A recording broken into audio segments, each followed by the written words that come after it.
जीवन में आश्रय भगवान का ही लेना चाहिए।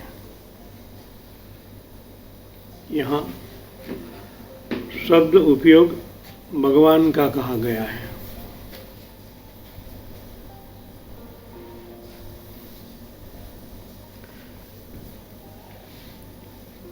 कोई भी साधक को ईश्वर प्राप्ति के लिए शास्त्र वचन में पहला भगवान का शब्द उपयोग किया जाता है। वैसे तो यहाँ परमात्मा भी कह सकते थे, ईश्वर भी कह सकते थे, मगर यहाँ उपयोग शब्द का कहा गया है भगवान, क्योंकि जब साधक स्थूल जगत में रहता है तब उनकी दृष्टि भी स्थूल रहती है। इन दो नयनों से ईश्वर को प्राप्त करना चाहता है, इसलिए अज्ञानवश है वो। शास्त्र बनाने वाले हमारे ऋषिमुनि जानते हैं ये अभी इतना शुद्ध नहीं हुआ है, न उनका अंतकरण शुद्ध हुआ है, न थोड़ी बहुत उनके अंतकरण में झांकी भी नहीं हुई है। इसलिए उनको जिस तरह हम हमारे बच्चों को डॉक्टर बनाना चाहते हैं, मगर शुरुआत कहाँ से करना पड़ेगा? प्राथमिक शाला में उनको एडमिट करना पड़ेगा, फिर माध्यमिक, फिर कॉलेज, क्योंकि उनकी बुद्धि इतनी परिपक्व हो जाए, इनके 12वीं डिग्री मिलेगी हम जानते हैं, इसलिए वहाँ उनको प्राथमिक भेजेंगे। तो जब ईश्वर प्राप्ति करना हो तो ये भगवान शब्द क्या है? भगवान, जो पंच तत्व के अधिपति है। परमात्मा क्या है? पंच तत्व जिनके अधीन है। तो शुरुआत कहाँ से करनी पड़ी? यही इथर से। भगवान है, दिखते नहीं है, तो दिखने के लिए, उनकी अनुभूति करने के लिए शुरुआत में स्थूल शरीर का उपयोग करना पड़ेगा। जिस तरह पंच तत्व भगवान के अधीन है, इसी तरह ये छोटा ब्रह्मांड भी पंच तत्वों से बना है, वो परमात्मा के अधीन ही है।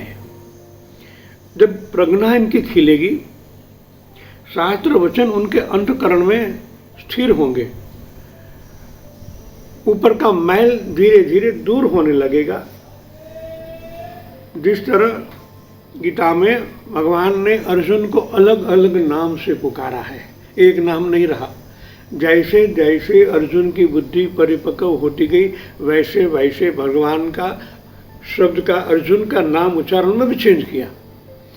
इसी तरह शुरुआत में पंच तत्वों से शुरुआत करनी पड़ती है, उनका आश्रय लेना पड़ता है, उनके साथ धीरे धीरे एकाग्र होते होते हम सूक्ष्म बनते जाएंगे, वैसे वैसे आपकी दृष्टि भी खुलती जाएगी। इसलिए कहा गया कि आश्रय भगवान का ही लेना चाहिए। नाशवान का आश्रय लेने से धोखा ही होगा। कल हमने सुना, जो परिवर्तनशील है उनका आश्रय लेने से आज है कल नहीं है, चेंज होता ही जाएगा, और उनका आश्रय लेने से हमें धोखा ही मिलेगा। धोखा इसलिए कि हमने जो तय किया, गोल बनाया, वैसा रहेगा नहीं। तो आपकी इच्छा पूर्ण न होने से आप दुखी ही रहोगे या दुखी हो जाओगे, और दुख के साथ और भी दुख साथ में जुड़ते जाएंगे, और आपका जो गोल चेंज हो जाएगा और समय बर्बाद होगा। जो कि हम जो समय लेके आए हैं उनमें से तत्व गुण, जिनको हम सत्व गुण भी कहते हैं, सर्वव्यापी तत्व को तत्व, उनसे पहले सत्वगुण। सत्वगुण जो मिला है वो परमात्मा प्राप्ति के लिए ही है। कर्मवशात कभी हमें अच्छे गुण समय मिलता है तो उनका सदुपयोग कर ले। वह हम बड़ा है कि हम बड़े हो रहे हैं, जी रहे हैं, पर वास्तव में छोटे ही हम रहे हैं, मर रहे हैं। हमें ऐसा लगता है, किसी आदमी को देखते हैं तो ऐसा लगता है कि वृद्ध हो रहा है, मतलब बड़ा हो रहा है ज्ञान से, समृद्धि से, मगर उनका जीवन छोटा हो रहा है। जो प्राण तत्व लेकर हम आए थे उनमें कटौती हो रही है। मानो 70 वर्ष या 80 वर्ष आपकी आयु है, एक दिन गया, 80 वर्ष में एक दिन तो कम हो गया ना। अब बड़े नहीं हुए, छोटे हुए, क्योंकि आपकी आयु कम हुई। बच्चा पैदा होता है वो बड़ा है, इनके जीवन समृद्धि बहुत है, हमारे लिए इतनी नहीं है। जितनी गई इतनी अब बाकी नहीं रही है। इसलिए कह रहे हैं शास्त्र कि वास्तव में हम छोटे हो रहे हैं, मर रहे हैं, प्रत्येक क्षण मौत के नजदीक जा रहे हैं। धीरे धीरे हम नजीक और नजीक और नजीक। जीवन जन्म और मृत्यु के बीच में जो फासला है वो कम हो रहा है। तो हमें ऐसा कार्य करना चाहिए कि हम जो समय बचा है इनमें हम परमात्मा को प्राप्त कर लें। यहाँ मैंने परमात्मा शब्द को क्यों किया? जो परमानेंट अव्यक्त तत्व है उनकी बात हो रही है। शुरुआत में भगवान, हम भी ये 5 तत्वों के अधिपति है, इस ब्रह्मांड के अधिपति परमात्मा है, यानी उनके अंश है। तो शुरुआत स्थूल शरीर से करें, उनको सुधारें, इनके बाद अंतकरण को सुधारें, इनके बाद ही परमात्मा की झांकी होती है। अतः वह असली कार्य कर लेना चाहिए जो इस मनुष्य शरीर में ही हो सकता है, दैवी देवगण में नहीं हो सकता, कीट पतंग 84 लाख योनि में भी नहीं हो सकता। यही मनुष्य अवतार ही ऐसा है, भगवान की देन है। उन्हीं मनुष्य अवतार में ही आप ईश्वरीय तत्व को प्राप्त कर सकते हैं, क्योंकि कर्म करने के लिए आपको स्वतंत्रता दी गई है। यही बड़ा उपकार है।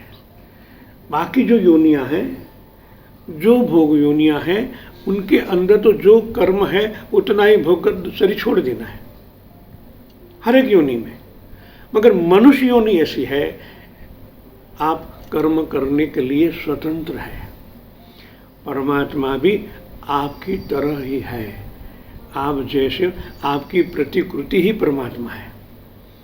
हर प्रकार के गुण, तम सत्व से लेकर कई प्राण ऊर्जाएं और भी मन और बुद्धि ज़्यादा परमात्मा की ओर से मिली है हमें।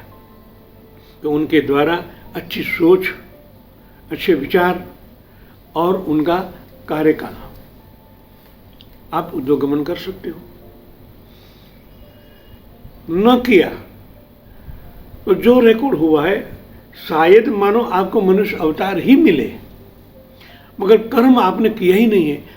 जिस तरह मजदूर बेचारे पूरे दिन मेहनत करते हैं, शाम को रोटी मिलती है, आप जो खा रहे हैं उनसे बदतर मिलता है, उनको रोटी और मिर्ची खाते हैं और कुछ नहीं मिलता है इनको।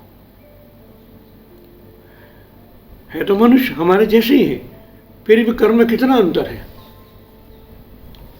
इस तरह एक कुत्ते को मारते हैं, एक कुत्ता महलों में रहता है। अच्छे कर्म ऐसे काम होते हैं। जागृत हो जाना है। मनुष्य शरीर में 2 विशेष कार्य हो सकते हैं, भगवान को याद करना और दूसरों की सेवा करना।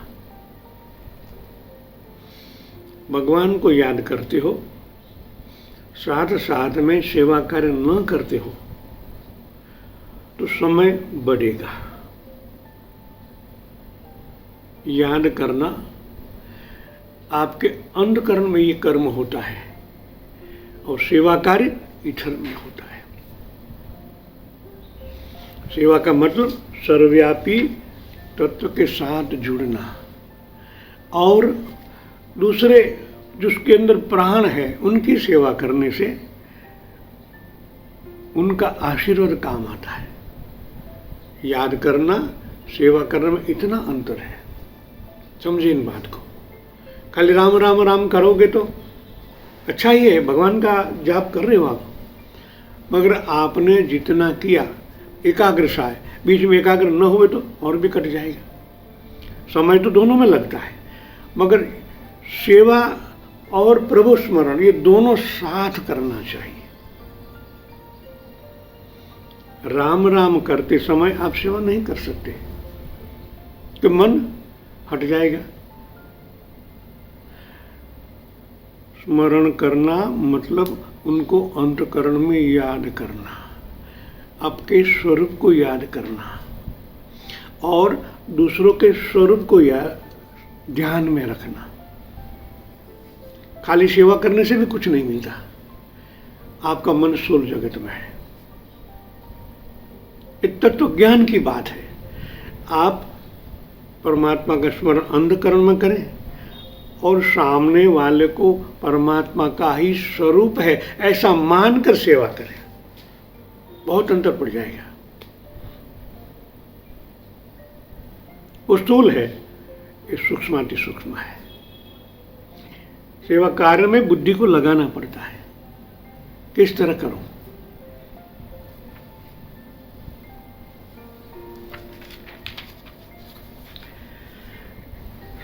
कोई भी कार्य हम जब समझदारी से करते हैं तो उनका फल भी ज्यादा मिलता है।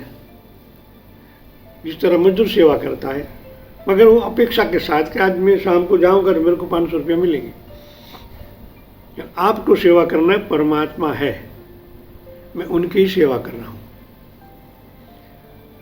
गांधी जी जिस तरह कुछ इस आदमी को भी सेवा करते थे, ये सेवा श्रेष्ठ होती है। कोई नहीं करता, वो आपको करना है। मछली को खिलाना, ये बात जो हम अभी देख रहे हैं वो तो जनरल बात है। जहां कोई ना हो वहां आप करें। जब उनकी सेवा करें तो उनका हृदय कितना आनंदित होगा। खाली उनके पास जाने में, उनको बुलाने से भी उनको आनंद मिलेगा। कोई तो आया मेरे पास। ऐसी सेवा करने से परमात्मा तुरंत मिलते हैं, आपकी स्पीड बढ़ जाती है। और ये काम पशु पक्षी नहीं कर सकते, आप ही कर सकते हो। इसलिए मनुष्य अवतार श्रेष्ठ है, आप ही कर सकते हो। और हम ऐसे कार्य में फंसे हुए, उनकी याद ही नहीं आती है।